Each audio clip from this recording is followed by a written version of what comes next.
be kind to yourself. And when I say kind, I'm talking about authentic kindness, not fake niceties or fake platitudes, not like people-pleasing niceness that comes from denial. Be authentically kind to yourself and be gentle with yourself. There is so much energy that is wasted on just lashing out at yourself. You know, we're either our own worst critics or we're our own best friends. And there's an old African proverb that says, when there is no enemy inside, the enemy outside can do you no harm. It's a bar.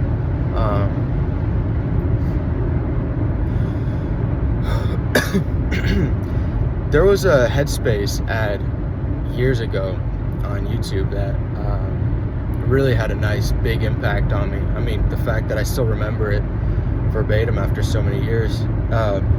Maybe not verbatim. Anyways, if you imagine, so when you meditate, you know, you're trying to focus on one thing and cleanse yourself of distraction, kind of, right? And naturally our brains have been wired and trained to, you know, be distracted. Also, it's just kind of the nature of the brain to be distracted as well, and just like thoughts come flooding in, especially when we're seriously dopamine driven. We're constantly looking for the next hit, and so yeah, thoughts just fly in from all sorts of directions, invoking different emotions and feelings. And now, so with that being said, when you meditate and then you get distracted, there's this tendency that I can relate to a lot. I used to do this a lot, and I still, not yet, I don't do this anymore, but I used to be so aggressive with myself and just like lash out at myself, being like, focus, you know?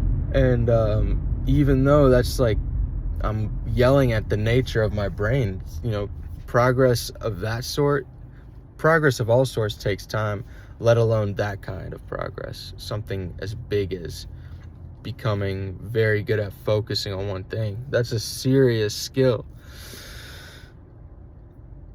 And so this Headspace ad had some really good advice that pretty much said, when you get distracted, which you will, and when you do, return your attention to your point of focus as gently as brushing a feather off of a table. And that is so key right there. It's to be gentle, because all that lashing out that we tend to do, it's just wasted energy. And it's, imagine wasting your energy on something just in general, then multiply that by 2, because now you're dealing with some asshole being mean to you, and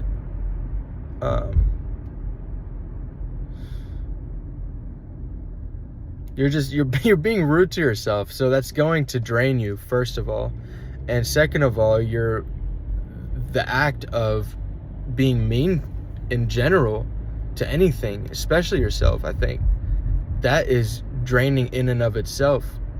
In some way, you're throwing energy at something that's not going to produce any ripe fruit.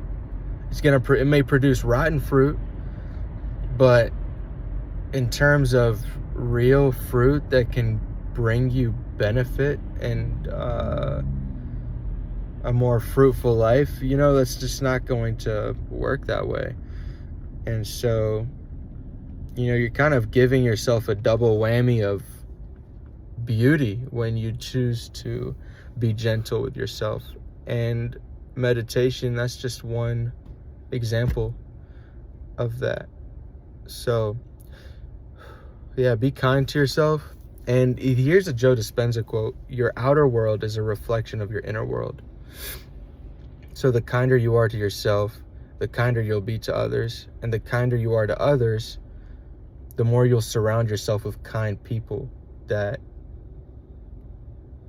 and in my mind, I connect generosity with kindness, because true kindness, it comes, and also generosity, both have a lot to do with being considerate about other people, how other people feel, how other people live, how other people act, what other people are thinking, what would other people want out of me.